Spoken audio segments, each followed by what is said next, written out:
جہاں تک حضرت مسیح موعود علیہ السلام کا تعلق ہے، آپ کے متعلق یہ کہنا کہ نعوذ باللہ رسول اللہ صلی اللہ علیہ وسلم کو اور آپ کی اولاد کو نعوذ باللہ من ذالک گالیاں دیں، رسول اللہ علیہ وسلم کو ہی گالی بن جاتی ہے اگر یہ کہا جائے کہ آپ کے جتنے بیٹے تھے نعوذ باللہ من ذالک، جتنی روحانی اولاد کی ساری ایسی ویسی تھی۔ اب سنیں کلام حضرت مسیح علیہ السلام کا کلام کیا ہے۔ جان و دلم فدائے جمال محمد، خاکم نثار کوچے آل محمد، میری جان اور میرا دل محمد مصطفیٰ صلی اللہ علیہ وآلہ وسلم کے حسن پر فدا ہوں۔ خاکم نثار کوچے آل محمد، میری خاک نثار ہے آپ کی آل کے کوچے پر۔ یہ لمبی نظم ہے، کئی حوالے اس سے پہلے میں دے چکا ہوں۔ اب ایک دو اور تحریریں آپ کے سامنے رکھتا ہوں۔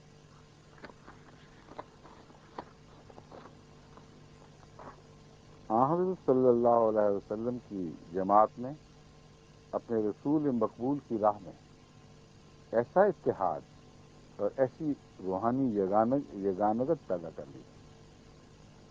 اب اتحاد کا لفظ آپ کو یاد رکھنا چاہیے، ابھی ایک اتحاد کی بات ہوئی تھی، وہ ہے 72 کا اتحاد،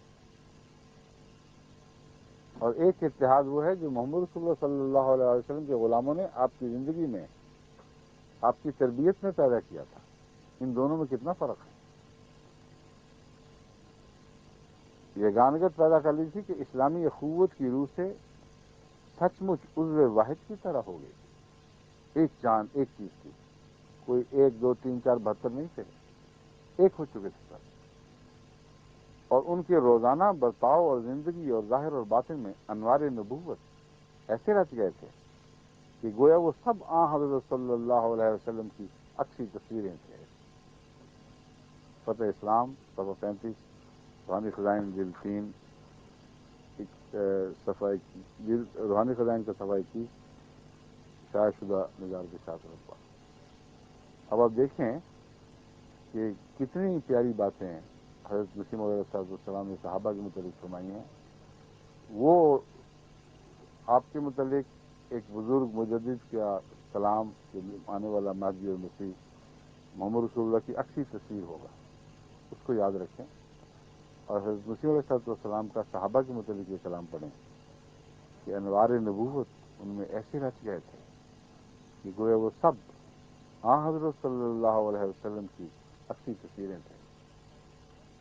ان کے متعلق یہ مولوی صاحب یہ زبان کھول رہے ہیں، یہ لب کشائی فرما رہے ہیں کہ نعوذ باللہ من ذالک آپ نے محمد رسول اللہ کی اولاد کو یہ کہا۔ اب سوال یہ پیدا ہوتا ہے کہ یہ حوالے ان کی نظر سے کبھی گزرے بھی ہیں کہ نہیں؟ امر واقعہ یہ ہے کہ حوالے سب ان کی نظروں سے گزرے ہیں، کیونکہ جس طرح انہوں نے تلاش کیے ہیں فکرے، وہ تو حضرت مسیح علیہ السلام کی 100 سے زائد کتب میں سے گنتی کے چند صفحے کا کلام ہے جس پر یہ اعتراض نکال رہے ہیں۔ ایسا ہی ہے جیسے ہیس ٹیگ میں سے کوئی سوئی تلاش کرے، یعنی گٹھا ہو اس کا کیا کہتے ہیں اس کو، توڑی کا، اس میں سوئی چھپی ہو، ایک ایک توڑی کے اس کو اٹھا کے تنکے کو انہوں نے دیکھا کہ سوئی نہ ہو، ہر ایک میں شعبہ کیا ہے سوئی کا، پھر سوئیاں نکالی ہیں جو ان کے نزدیک سوئیاں تھیں۔ تو یہ سارے دیکھ کر اس کو رد کرتے چلے گئے، اس لیے یہ کہنا کہ ان کو علم نہیں ہے بالکل جھوٹ ہے۔ اگر علم نہیں تھا تو ایسے حوالے تلاش کہاں سے کیے جن پر تم اعتراض کرتے ہو؟ یہ سارے پڑھے ہوں گے لیکن وجد میں نہیں آئے، تکلیف ہوئی۔ مجھے تو یقین ہے کہ حضرت مسیح علیہ السلام کی کتب کا مطالعہ ان کے لیے سہانے روح ہوگا۔ ایسے ایسے کلمات محمد رسول اللہ صلی اللہ علیہ وسلم کی شان میں بیان کر رہا ہے، ہم تو اس کو تو ایسا کہنا ہے وہ کہنا ہے اور اس کے اندر گندے فتوے لگانے ہیں، تو یہ دیکھو یہ کیا کر رہے ہیں۔ اس لیے بڑی کراہت سے گزرتے ہوئے ہو یہ کیا لکھا ہوا ہے، صفحہ در صفحہ سینکڑوں صفحے پڑھنے کے بعد پھر کوئی سوئی ملتی ہے پھر اس کو سمیٹ کے ایک صفحہ کرتے ہیں۔ تو یہ تو ہو نہیں سکتا نہ سنا ہو نہ دیکھا ہو۔ اب بتائیں یہ پڑھنے کے بعد کوئی وہ عبارت لکھ سکتا ہے جو مولوی صاحب نے لکھی ہے؟ اور جہاں تک ائمہ اثنا شیعوں کا تعلق ہے، اگرچہ بہت سے مسلمان علماء بڑے کھل کے شیعوں کی رد کرتے وقت ان کو بھی ساتھ ہی رد کر دیتے ہیں، مگر میں نے بھی ہمیشہ غیر معمولی احترام سے ان کا نام لیا، کیونکہ میں جانتا ہوں کہ وہ متقی بزرگ تھے۔ اس لیے شیعہ مسلک اگر حق سے ہٹ بھی چکا ہو تو ان ائمہ کو غلط کہنا جائز نہیں ہے، وہ بہت بلند مرتبہ بزرگ انسان تھے۔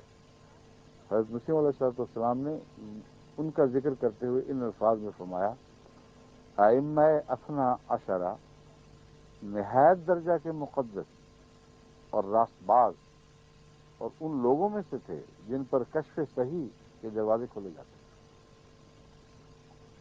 یہ ہمارا عام مسئلہ ہے۔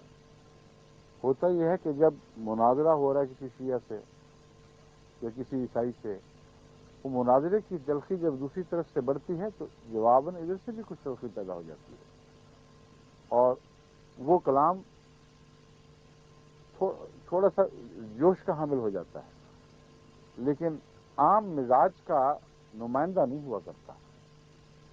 حضرت مسیح موعود علیہ السلام نے جب بھی اہل بیت یا صحابہ کا ذکر فرمایا، ہزاروں دفعہ فرمایا، اور وہ پڑھیں جو مناظرے سے ہٹ کر ہے، تب آپ کو پتہ چلے گا کہ آپ کو کیسا عشق تھا، کیسا پیار تھا، کتنا بڑا مرتبہ تھا ان کا۔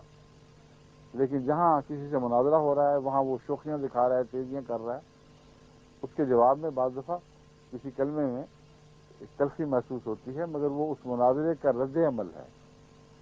حقیقت میں نعوذ باللہ من ذالک ان بزرگوں کی شان میں کوئی فرق نہیں پڑا، بلکہ مخالف کو منہ بند کرنے کے لیے بعض دفعہ ایک ایسا کلام کرنا پڑتا ہے جسے اس کو بھی محسوس ہو کہ تلخی کیا ہوتی ہے۔ یہ ازالہ اوہام صدوم کا حوالہ سے جو میں نے آپ کے سامنے پڑھا، اب سنیں۔ حضرت مسیح علیہ السلام فرماتے ہیں، ائمہ اربعہ، یہ چار امام مسلمانوں میں سنیوں میں جو ائمہ اربعہ کہلاتے ہیں، یہ چار امام اسلام کے واسطے مثل چار دیواری کے تھے۔ پھر دیگر صلحائے امت جو مسیح علیہ السلام سے پہلے 1300 سال کے عرصے میں مختلف وقتوں میں نگینوں کی طرح جڑے ہوئے تھے، ہر صدی میں پیدا ہوئے۔ اب یہ ظالم مولوی صاحب تو کہہ رہے ہیں کہ نعوذ باللہ من ذالک ایک اجنبی 1300 سال کے بعد اٹھا اور سارے پچھلے اسلام کو یہ کر دیا اور وہ کر دیا۔ جھوٹ ہے صرف۔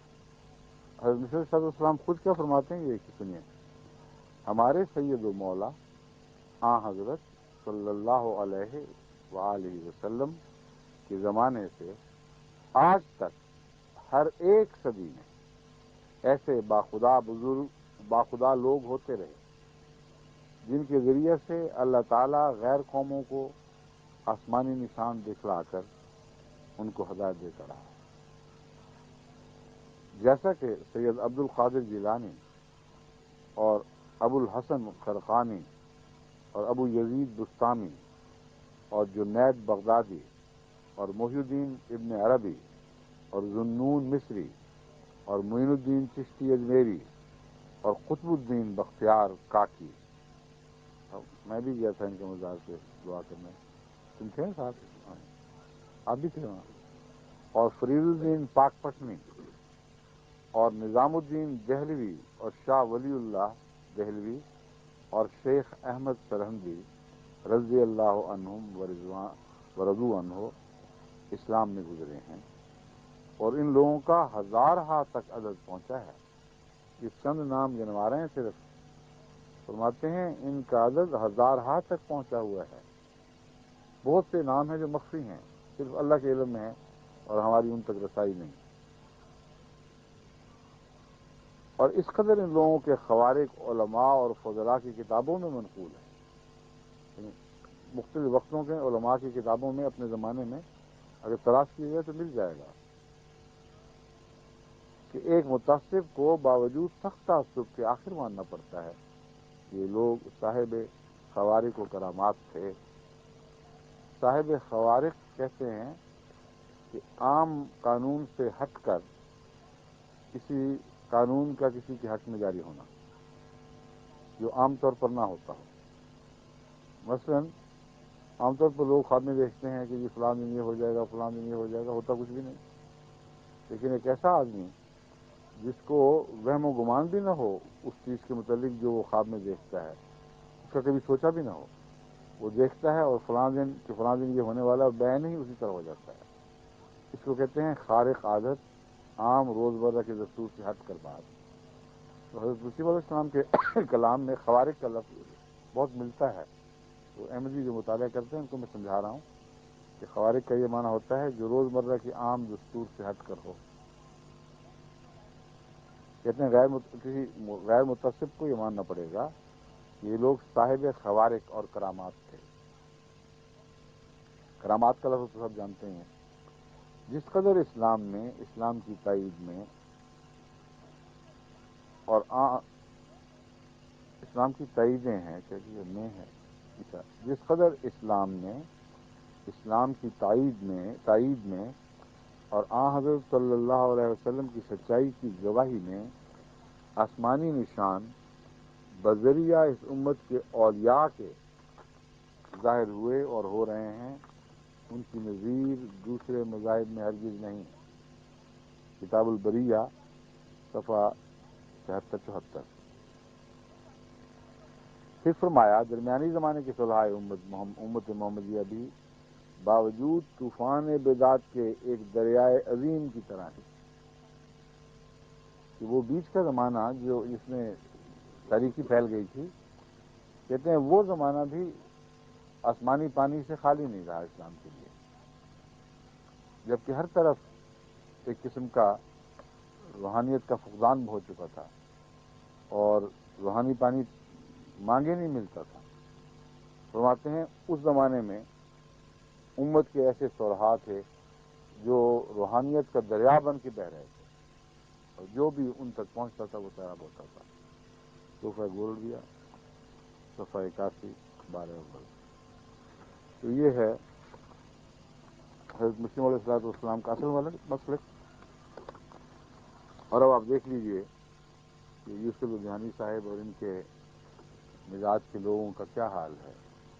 ان کو میں بار بار پھر کہتا ہوں، ان کی عمر میرا خیال کافی ہو چکی ہوگی، لیکن عمر کا کیا پتہ، اللہ جب جس کو چاہے بلا لے.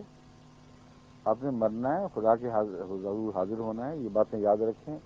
جس کا یہ کلام ہے اس کے متعلق وہ بد زبانی کرنا جو آپ نے کی ہے، یہ کسی شریف نفس کو زیب نہیں دیتا.